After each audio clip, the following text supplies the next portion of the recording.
Walmart believes in operating globally and giving back locally, creating an impact in the neighborhoods where we live and work. That's why we are proud to support and celebrate the Rhode Island chapter of the American Red Cross, who has been serving our community since 1916.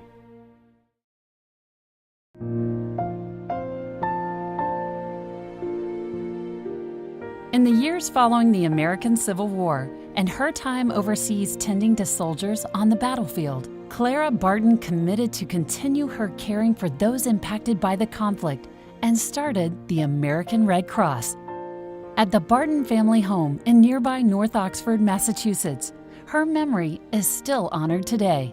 Throughout her life, she really had a passion for helping others, but also for being prepared for disaster, no matter what.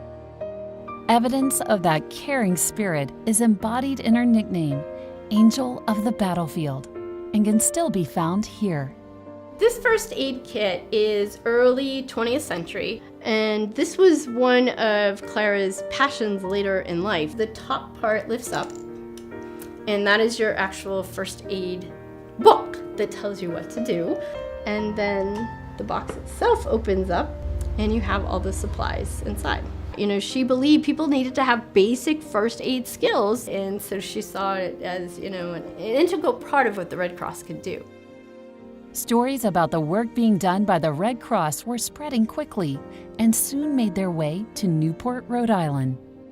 The chapter started in 1916 by the governor's wife. Her name was Eleanor Beekman, and she pulled a group of her friends together in the governor's mansion and said that she wanted to get involved, and that's how the chapter started. Community support was gaining, and the organization opened their first headquarters in a house on Bellevue Avenue in Newport. There was little time to waste. The country was involved in another war, and there were desperate needs at home as well. The Rhode Island chapter played an important role in battling the 1918 Spanish flu epidemic. Appeals were being made for nurses and nurses' aides to help local Red Cross workers. Other civic-minded people around the state, including those in Providence, were noticing the Red Cross work, leading Mary Lippitt Stedman, the daughter of Governor Henry Lippitt, to open another chapter. The Lippitt family overall was very civically minded, and so Mary became involved in the Rhode Island chapter of the American Red Cross right about the time of World War I. She was involved in the workshops for both sewing and knitting related to the World War I war effort, and then also was involved with a motor pool as well as the canteens.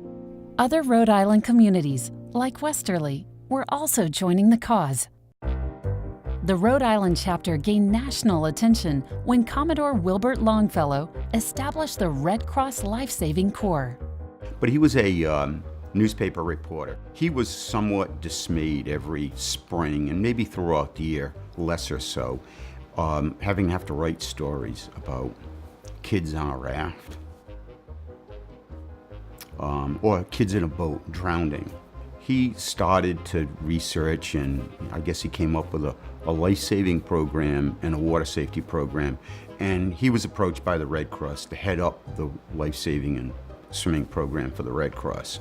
Often called the amiable whale, the Rhode Islanders' methods were the foundation of the National Water Safety Program.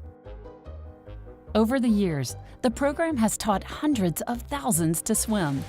That's it. That legacy continues today, providing training in swimming and water safety, and establishing a volunteer life-saving corps for local pools and beaches. It's that simple skill lesson plan where you add all the skills together, and that's what makes a course. By the 1930s, the Red Cross Motor Corps was officially organized to provide emergency medical transportation. The cars, or makeshift ambulances, were mostly run and maintained by women. On September 21st, 1938, Rhode Island was reeling from the impact of a great hurricane. Many lives were lost, and the devastation was widespread. Recovery would take months, and in some cases, years. The Red Cross was on the front lines, helping thousands with shelter and with the process of rebuilding their lives. A date which will live in infamy. During World War II, the Red Cross again mobilized to support our military and their families. And just as they do today, they were critical in maintaining and managing the blood supply. Overseas and here at home, the Red Cross has always been prepared to serve our community. Volunteers have always been the backbone of the organization. It's about helping people. All of our volunteers come here because they want to give. They want to give back to the community. They are the ones who wake up at 2:30 in the morning and they go respond to a fire and they help their neighbor. Red Cross volunteers know no season. They were there in 1958 after Hurricane Carol, providing disaster relief, and again during the blizzard of '78. In more recent times, the Red Cross was on hand to assist the aftermath of the Station nightclub fire. In 2010, a full mobilization helped people displaced by the historic floods in our area, and again during Superstorm Sandy that battered the coastline.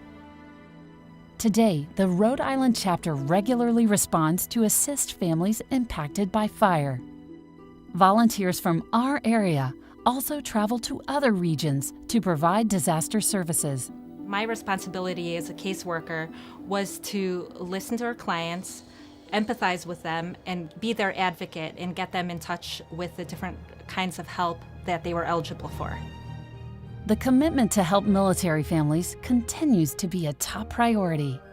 We provide services for our military members all the way through their cycle of their life with the military. Around the holidays, we have a program called our Holiday Mail for Heroes, where people send in cards from around the region, and we deliver those. It was a little bit of home in a place that's, pretty hostile. It was like having Rhode Island in Iraq.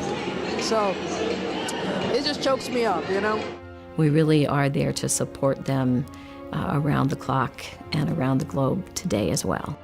The Rhode Island chapter of the American Red Cross, 100 years of service, and the outlook for the future is strong. You have a core of volunteers who will do anything, and that will never change. Service delivery has gotten faster, and the type of services that we've done have changed, but the heart is still there. The Red Cross is an amazing organization. It's really just giving of yourself to help other people in their greatest time of need. What we do can have an impact on someone's life and, in our own small way, make the world a better place. The Rhode Island chapter of the American Red Cross, celebrating a century of service and standing strong, prepared to respond to whatever the next 100 years may bring.